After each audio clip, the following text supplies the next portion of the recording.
shoutout kay Diwata. Again, ayun, naispatan natin si Diwata. Oh, hindi siya dinudubog ng mga fans, guys. Libre kung gusto niyo magpa-shoutout, guys. Ano? Walang atay eh. Ano meron? Hotdog. Tsaka yung parang, yung ano, tawag doon yung orange. Orange? Oo. Sige, yun na lang. Ayun na, nawala tuloy si Diwata version 2. Ayun na naman si Diwata. Ayun, si Diwata. Yan, oh. Yes, kaganda naman ni Diwata, oh. Ay, yan yung version 2 namin dito sa Orbis Tondo. Talented yan, magaling mag-makeup, magaling mag-hair, tawag dito, maggupit. Pwede na!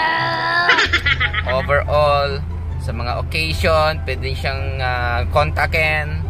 Ayan. Diwata version 2. Paalis na po si ating Aling Diwata. You know? Shoutout kay Madam Diwata.